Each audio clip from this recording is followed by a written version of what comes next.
The first time I saw him, he wasn't wearing the collar yet. It was at my mother's funeral. He was standing near the altar, young, tall, with a face that didn't belong in a place built for silence. His name was Father Adrian Hale, the new priest everyone whispered about, too handsome, too kind, too human. I was 23, angry at God, angry at the world, angry at myself. I hadn't set foot in a church in years, but something about him made it impossible to stay away. His voice carried a calm I didn't understand, like he'd seen darkness too and learned how to forgive it. Weeks later, I started showing up again, always late, sitting in the back pew, pretending I was there for peace. But I wasn't. I was there for him, he noticed, of course. He always did, and one evening, after the last hymn faded and the candles were froze, he smiled gently. "If you ever need to talk, the confessional is open," I laughed under my breath.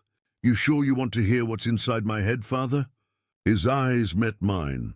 Calm, steady, I didn't know it yet, but that night would change everything. Because when I finally stepped into that small wooden box, when the light flickered above the confessional and our voices became whispers through the screen, something sacred and dangerous began, something that would test faith, morality, and the boundaries of the human heart. Sometimes temptation doesn't come dressed as sin, it comes disguised as salvation.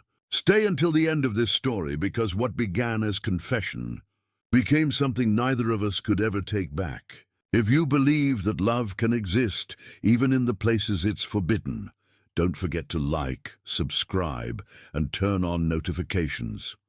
The truth of what happened in that confessional will leave you breathless. It was raining the night I finally walked into the confessional. The kind of cold, unrelenting rain that soaks through your clothes and into your bones. I told myself I was only there because I needed a place to think, but I think deep down I already knew why I came. The church was empty. The candles flickered like trembling hearts, and the faint smell of incense still clung to the air. I hesitated near the back pew, staring at the booth. That old wooden door looked heavier than it should have, like it could crush me the moment I touched it. Then I heard his voice. "Are you here for confession?" It was him, Father Adrian. He was standing near the altar, his dark hair slightly damp from the rain, the white collar stark against his black shirt. There was something about the way he carried himself, calm, yet filled with a quiet strength, that made it impossible to look away. I nodded. "Yeah, I guess so," he smiled gently. "You don't sound convinced. I'm not sure I have anything worth confessing." "Everyone does," he said softly. "Even those who think they don't." He gestured toward the confessional, his eyes holding mine for a second longer than they should have. "Go ahead. I'll meet you there." The small space felt tighter than I expected. Dark wood, soft candlelight, the faint sound of rain tapping on the stained glass windows. I sat down, heart pounding. The little screen between us slid open. "Bless me, Father, for I have sinned," I began. My voice shook a little. "It's been, I don't know, years." "That's all right," he said gently. "You're here now." I hesitated. "You sure you're ready for this?" He chuckled quietly. "Try me." I took a deep breath. "I don't know what I believe anymore. God, church, forgiveness, any of it. I came here because I don't know what else to do with everything I'm carrying." There was silence. I thought maybe he'd stopped listening, but then his voice came through, calm and steady. "Then start there," he said. "Start with what you feel." I laughed bitterly. "What I feel?" "Anger, guilt, confusion. About what?" I hesitated. "About wanting things I'm not supposed to want." His voice didn't change, but something about the air did, a quiet shift I could feel through the wall between us. "Tell me," he said softly. I swallowed. I thought if I came here, maybe it'd go away. Maybe hearing someone tell me it's wrong would make it easier. But it doesn't. What doesn't? I closed my eyes. "The way I look at people. The way I look at—" I stopped myself. "The way you look at—" He prompted. I forced the words out. Men, silence again. Only the rain. For a moment I wished I hadn't said it. I expected to hear judgment in his tone. The same voice I'd heard my whole life, telling me this was sin, this was shame, this was something to hide. But when he finally spoke, it wasn't anger I heard. It was something else. You're not the only one, he said quietly. My breath caught. What do you mean? He paused, just a second too long. Then he said, I mean, you're not the only one who struggles with desire and faith. I leaned closer to the screen. You, he exhaled slowly. My vows were supposed to make me immune to certain feelings. But God doesn't erase our humanity when we put on the collar. It was dangerous, the honesty in his tone. The kind of truth that doesn't belong in a confessional. I didn't know what to say. My heart was beating so loud I was sure he could hear it. So what do? I whispered. Pretend it's not there? No, he said. Pretending is what breaks people. I stared at the screen. I could barely make out his face, just the outline of him, a shadow in the light. But I could feel his presence as clearly as if he were inches away. You said you came here to let go of what you're carrying, he said. Maybe this is how you start. I shook my head. You don't understand. It's not just guilt. It's what? It's you, I said before I could stop myself. The silence that followed was absolute. The world outside seemed to vanish. No rain, no light, no sound. Just my words hanging in the air between us. Finally, I heard him move.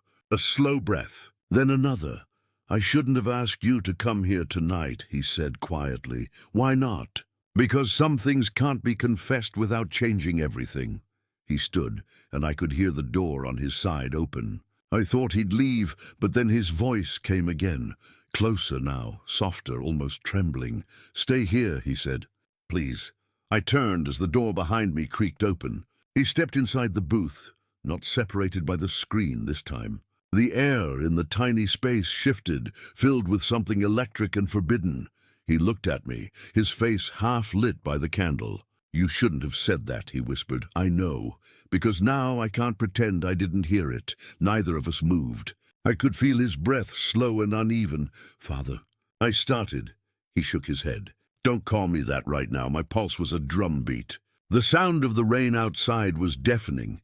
He looked torn, between duty and something deeper, something human. His hand trembled for a second, then rested gently on the side of the booth. I'm still your priest, he said. But I'm also just a man.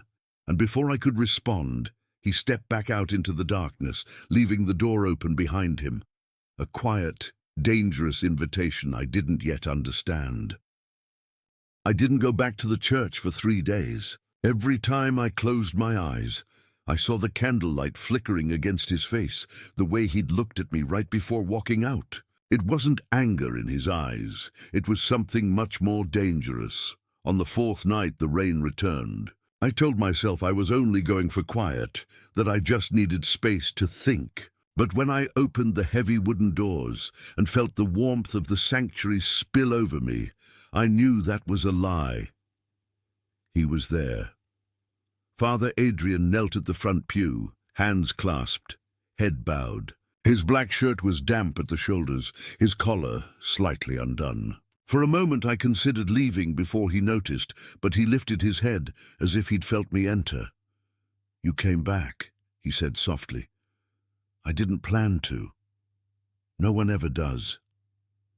I walked toward him slowly. The church was empty again, just us and the echo of dripping water from the roof. About the other night, I began. I shouldn't have said what I said. He stood, his eyes calm but guarded. I shouldn't have let you. We faced each other in the quiet. Somewhere behind us, thunder rolled. I meant it, I said finally. What I said in the confessional. He looked away. You don't know what you're saying. I do. You don't. His voice cracked. You think you do because you're hurting, and I'm here, and you need something to hold on to. That's not it. He turned back, the candlelight catching in his eyes. Then what is it? It's the truth. For a long moment, neither of us spoke. Then he sighed, running a trembling hand through his hair. Do you have any idea what you're asking me to feel? I'm not asking you to feel anything, I said. I'm just telling you I do. He gave a quiet, bitter laugh. That's not how it works for me. Then how does it work? His jaw tightened. With rules, with walls, with faith that isn't supposed to bend for desire. And what if it already did? He froze. For a second, his composure fell away. Just a man standing in a church, trying not to drown in his own heartbeat. He walked to the altar, lit another candle and said quietly, "You don't understand the kind of loneliness that comes with this collar. Then explain it." He smiled sadly. "You spend years burying yourself in prayers because you think if you kneel long enough, the parts of you that don't belong will die. But they don't. They wait."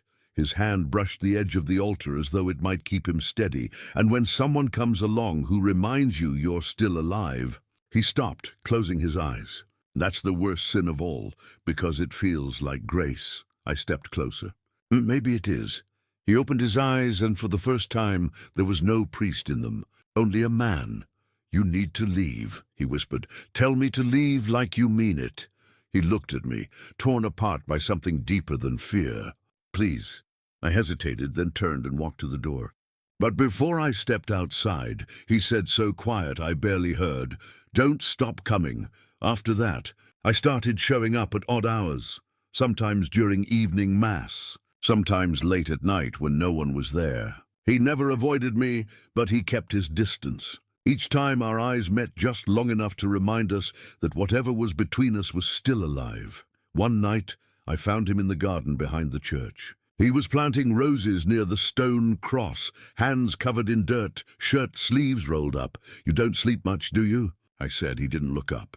"Some things are harder to pray away than others." I sat on the stone ledge beside him. "Does it help?" He shrugged. "Sometimes. Sometimes I think God stopped listening. Maybe he just wants you to listen to yourself first." That made him look up. "You really believe that?" "I believe you spend so much time trying to be holy, you forget how to be human." He stared at me for a long time, then said, almost to himself, "I don't know how to be both." I reached out and brushed the dirt from his hand. He didn't pull away. "Maybe you don't have to choose," I whispered. His eyes closed, and for a moment I thought he might lean in. But then he stood quickly, as if the air had turned too heavy to breathe. "This is wrong," he said. "It has to stop. Then say it." He looked at me and his voice broke. "I can't." He walked away, leaving me alone in the dark garden, the smell of wet roses clinging to the air.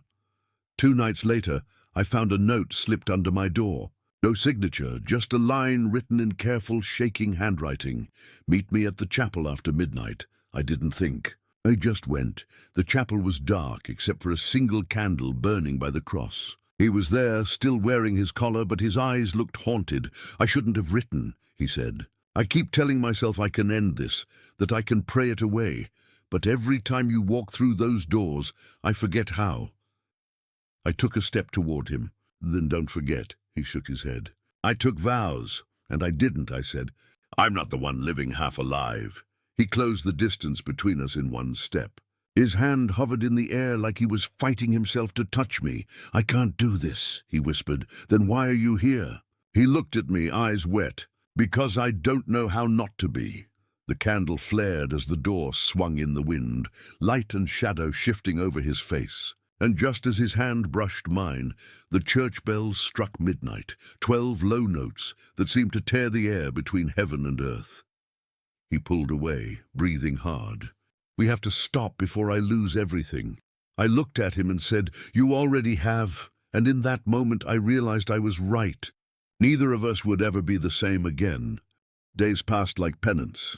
I tried to stay away, to let the silence settle between us like distance could somehow absolve me.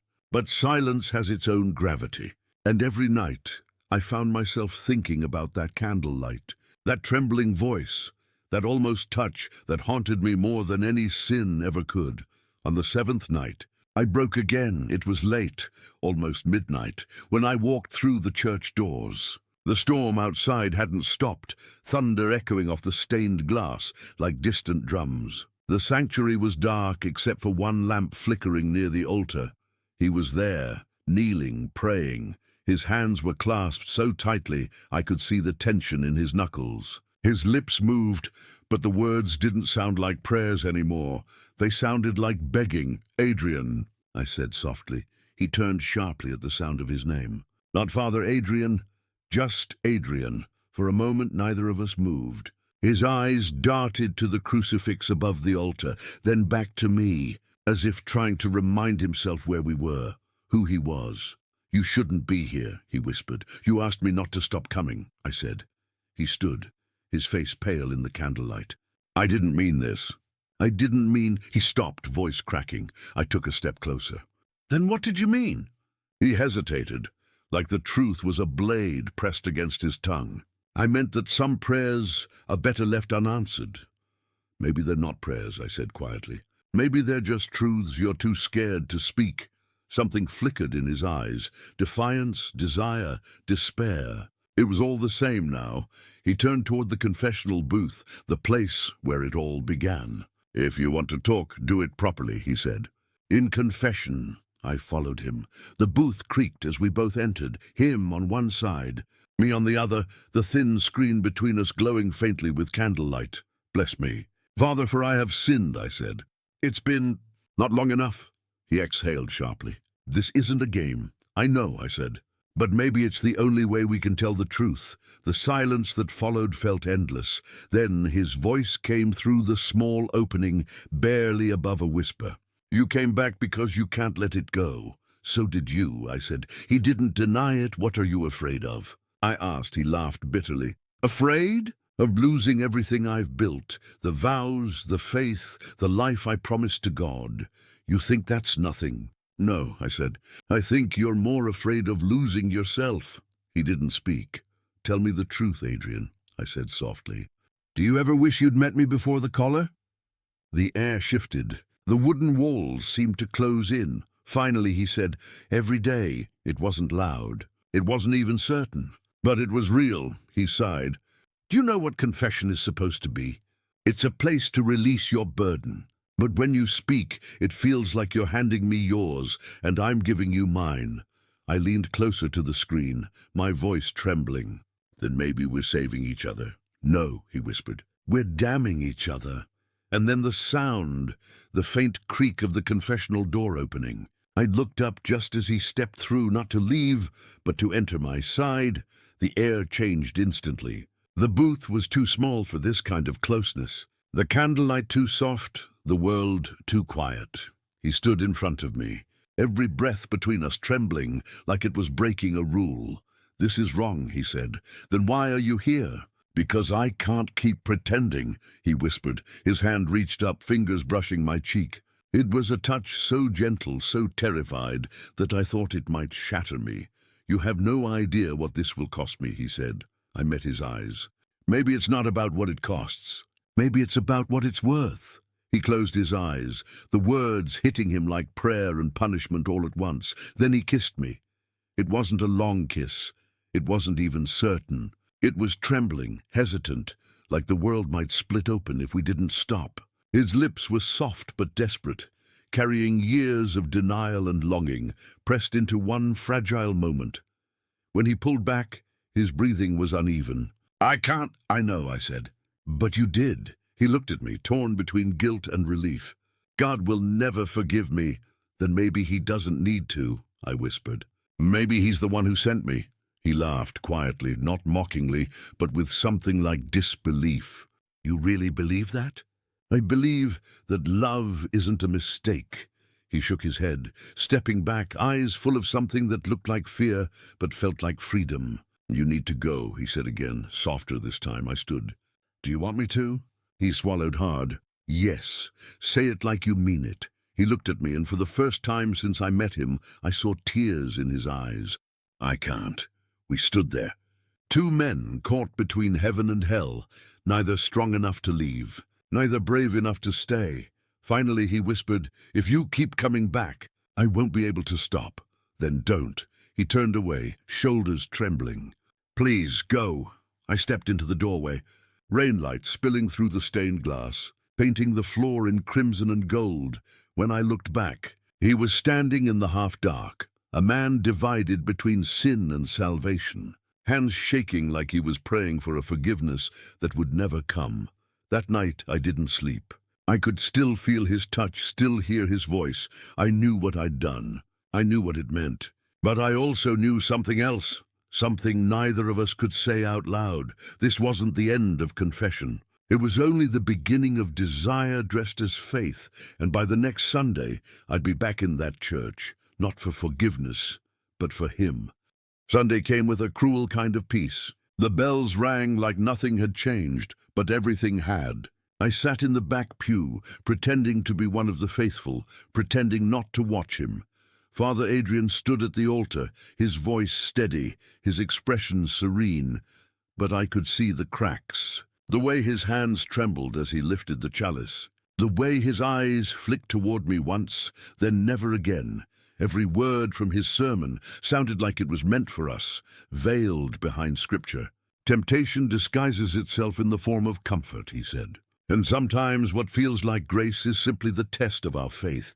People nodded, murmuring their amens. They didn't know they were witnessing a man fighting his own heart. After Mass, I waited outside. The sky was heavy, the air thick with the promise of another storm. When he finally walked out, the parishioners surrounded him, hands shaking his, voices praising his words. And then he saw me. He didn't smile. He didn't frown. He just looked, the way someone looks at a wound they can't stop touching. When the crowd dispersed, I said quietly, "You said you couldn't stop me from coming." "So I came," he sighed. "You shouldn't be here."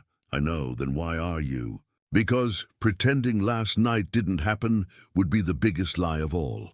He looked around, making sure no one was near, then said softly, "Meet me tonight, after evening prayers. We need to talk." The chapel was empty when I arrived. The rain outside came down in sheets, drumming against the old stained glass. He stood near the altar again, hands clasped behind his back, staring up at the crucifix. When I approached, he didn't turn. "I shouldn't have asked you here," he said. "Then why did you?" His voice cracked. "Because I can't pray anymore without hearing your name." I stopped behind him, close enough to hear the tremor in his breath. "And you think I can?" He turned then, his eyes tired, hollow. "This isn't love. It's punishment. Then why does it feel like peace?" He laughed bitterly. "Because sin always does, at first. Don't do that," I said. "Don't reduce what's happening to a verse in your Bible." He stepped closer. "You think this is easy for me? I've spent my life serving something greater than myself. And now every time I see you, I wonder if I've been serving the wrong thing all along." I swallowed hard. "Maybe you've just been serving the wrong idea of love." His eyes softened, just for a heartbeat, before he looked away. "If I keep this up, I'll lose the church. What about me?" He hesitated. "You were never mine to lose." That hurt more than I expected. I turned toward the door, but he caught my wrist. His grip was firm, desperate. "Don't go." "Why not?" "Because when you're gone, it's quiet enough to hear myself think, and I hate what I hear." He looked at me then, the same way he did that night in the confessional, torn, haunted, human. "Adrian," I said softly, "what do you want from me?" His hand fell from my wrist, fingers curling into a fist. "I want to stop wanting you, but you don't." "No," he whispered. "I don't." A door creaked somewhere in the hallway, the echo of footsteps. He froze. "Someone's coming," he murmured. I backed into the shadow of the pews as another priest entered, older, gray-haired, his expression sharp. "Adrian," he said, "the bishop's been asking about you." Adrian straightened, his face returning to that practiced calm. "About what?" The older priest glanced toward the doorway where I hid, though I knew he couldn't see me. "About rumors." Adrian's jaw tightened. "What rumors?" The man's voice dropped. "About someone you've been counseling." Late at night, for a long second, Adrian didn't move. Then he said, "It's not what they think." "It never is," the man replied. "Be careful, son. The church forgives a lot, but not everything." When he left, Adrian slumped against the altar, the mask finally breaking. "Rumors," I said quietly, stepping out of the shadows. "So they already know?" He looked up at me, eyes burning with something close to panic. "You need to stay away from here." "I won't. This isn't about choice anymore," he said. "They'll destroy us both." I took a step closer. "Let them try." He shook his head, voice trembling. "You don't understand. They can take everything from me." "They already have," I said. "They've taken your peace, your honesty, your freedom to love." He turned away, hands gripping the edge of the altar. "I made vows, and breaking them doesn't make you evil," I said. "It makes you human." He laughed softly, bitterly. "If only it were that simple." That night I couldn't sleep. The wind howled outside, rattling the windows. The world felt like it was holding its breath, waiting for something to collapse. When I finally drifted off, I dreamed of him, not in the church, but walking through rain barefoot, his collar gone, his hands open as if he were searching for something he'd lost long ago. I woke up before dawn and went to the chapel again. The door was unlocked. The candles were still burning from the night before. He was there, sitting in the first pew, still wearing the collar. His eyes were red, his fingers tight around a rosary. "I thought you wouldn't come back," he said quietly. "I can't stop," I said. "Neither can you." He looked at the crucifix and whispered, "Then God help us both." I sat beside him. We didn't speak for a long time. The rain outside softened to a mist, and the first pale light of morning began to touch the stained glass. "Do you think he'll forgive us?" I asked finally. Adrian turned to me, his voice barely a breath. "I don't think forgiveness is what we need." "What then?" He looked down at his hands. "Maybe just the courage to stop lying to ourselves." He reached over, fingers brushing mine, a touch small enough to be hidden by the pew, but big enough to damn us both. And that's when I realized something he hadn't said yet, but both of us knew was coming.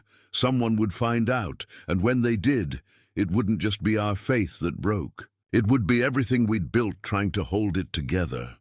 It didn't take long. Secrets never last in small parishes. By midweek, whispers turned into warnings.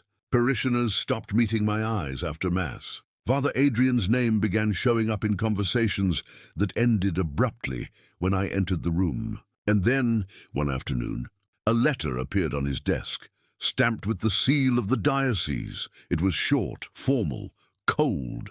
"An inquiry has been opened regarding inappropriate conduct with a member of the congregation." The moment he read it, he knew it was over. He found me that evening behind the church, near the garden where he used to plant roses. The ground was still wet from the morning rain, the smell of damp earth thick in the air. "They know," he said simply. My stomach dropped. "Who?" "The bishop, the council. Maybe the whole damn town by now." He was shaking, not from fear, but from the exhaustion of holding everything in. "What are they going to do?" I asked. "Investigate," he said. "Ask questions. Read sermons like they're crime scenes." I swallowed hard. "What will you tell them?" "The truth." He hesitated. Mostly." "Mostly?" He looked at me, his eyes tired and red-rimmed. "I'll protect you no matter what they ask." I stepped closer. "You don't have to." "Yes, I do," he said, his voice firm but trembling underneath. "I made you a part of this. I won't let them destroy your life for my mistakes." "Don't call it that," I said.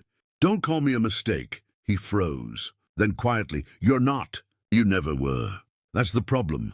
2 days later they came. 3 men in black suits arrived in a dark car, the kind that doesn't belong in a quiet town. They spoke to the parish staff first, then to him, and eventually to me.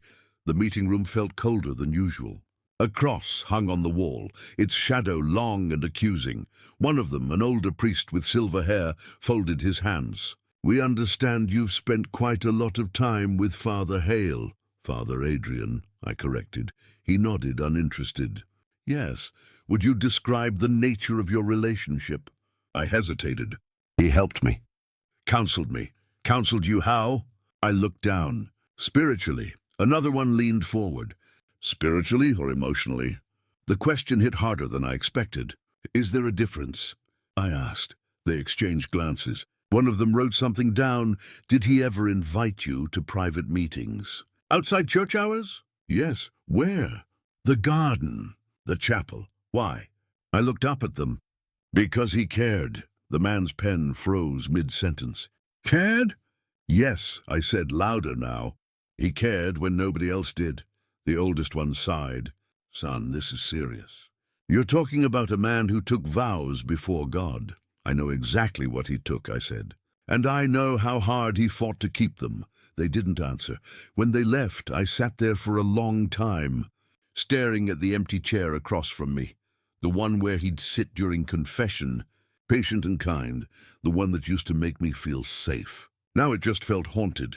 The following Sunday, Mass was silent, no laughter, no hymns. Just whispers. Adrian stood at the altar, his collar crisp, his expression unreadable. When he spoke, his voice didn't tremble, but it carried the weight of something final. "My dear brothers and sisters," he began, "faith is not the absence of weakness. It is the decision to keep standing when the world demands you kneel." A murmur ran through the crowd. He continued, "I have been accused of crossing a line, of letting compassion become something else. I will not defend myself because what I feel cannot be explained in words that this room would understand." The silence deepened. He looked straight at me then, not at the crowd, not at the bishop sitting in the front pew, but at me. "If I have sinned," he said slowly, "then my only sin was remembering that love, even when forbidden, is still sacred." Gasps filled the church. Someone stood up and walked out. He stepped away from the altar, his hands trembling now. "I will be leaving this parish, effective immediately." The bishop rose, trying to interrupt, but Adrian kept talking, his voice breaking. "Forgive me if I can't regret what brought me closer to grace than any sermon ever did." And with that, he placed his collar on the altar, a small white band of surrender, and walked out through the side door. I followed him, ignoring the stares, the whispers, the storm that had started outside. He was standing near the back of the church, by the same door where we'd first spoken. His hair was damp, his hands shaking. "Adrian," I said. He turned. "You shouldn't be here." "Stop saying that," he smiled faintly.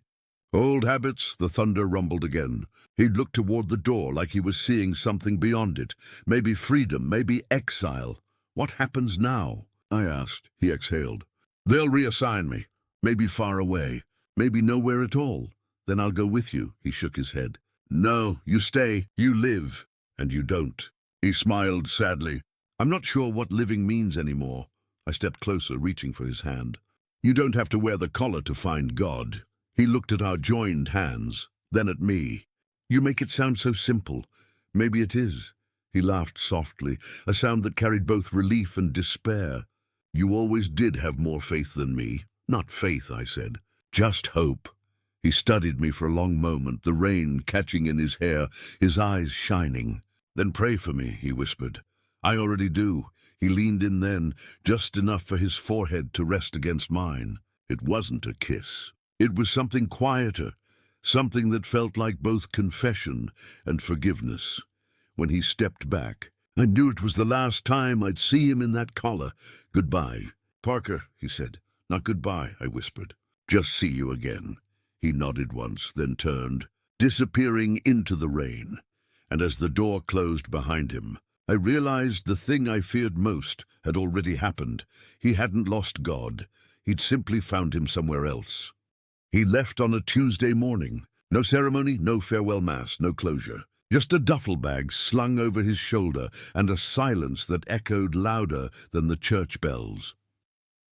I watched from the corner of the square as he walked down the road that cut through town. The rain had stopped, but the sky still carried the bruised color of storm clouds. He didn't look back once, and yet I knew he wanted to. When he disappeared beyond the curve of the hill, I stood there until the chill seeped through my jacket and my legs started to shake. It felt like something inside me had been torn loose.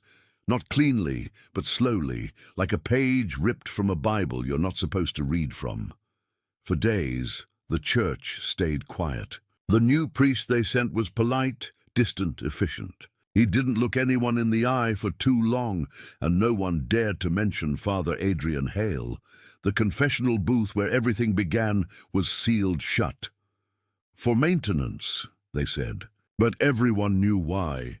Sometimes I sat outside the chapel at night, the flicker of candles leaking through the stained glass. I told myself I was just remembering. But the truth was simpler and more painful. I was waiting. 3 weeks later, a letter arrived. No return address. Just my name written in his handwriting. The one I'd memorized from notes he used to leave tucked in hymn books or under pews. Inside was a single sheet of paper, folded twice. smudged with rain. Parker, I'm somewhere north. The diocese has asked me to take time away from ministry. I don't know what that means yet. Maybe exile, maybe mercy, maybe both. I want you to know that what happened between us wasn't a mistake. I won't call it sin. I won't call it weakness. It was truth, the kind that burns too bright for sanctuaries to contain. If there's forgiveness, maybe it isn't God's we need. Maybe it's our own. Don't come looking for me, not yet. When I can stand in front of you as a man, not a priest, you'll know. Until then, keep the faith, not in heaven, but in what we found here. I read it 3 times before the ink started to blur from my hands shaking. I pressed the paper to my chest like a prayer, then folded it carefully and placed it inside my jacket pocket, close to my heart, where it belonged. That night, for the first time in weeks, I went back inside the church. The pews were empty, the air heavy with incense and memory. I walked straight to the altar, the same one where he'd placed his collar, and sat down. For a long time, I said nothing. Then I whispered, if faith means believing in something you can't see, then I still have faith in you. The candles flickered, and for a moment, I could almost hear his voice again, calm, patient, full of conflict and compassion. Love, he once said, is the closest thing we have to God. Maybe that's why it scares the church so much. Now I finally understood. Months passed. The town moved on. Scandals fade fast when people find new ones to whisper about. But I didn't move on. Not completely. Sometimes I'd catch myself walking toward the chapel without meaning to, like some part of me was still tethered to the echo of his footsteps. Other nights, I'd hear the faintest knock at my door and imagine it was him standing there, rain in his hair, saying I couldn't stay away. But the door always stayed closed. Still, life had to go on. I started helping at the local shelter, a place Adrian once told me reminded him of true faith. Not the kind you preach, he said, the kind you live. One evening, as I handed out food trays, I saw a man sitting alone by the window, tall, quiet, his head bowed. For a second, my heart stopped, but it wasn't him, just another lost soul trying to find warmth. I smiled anyway. You hungry? He nodded, and as I handed him a plate, something inside me eased. Not healed, not yet, but eased. It was late spring when I saw him again.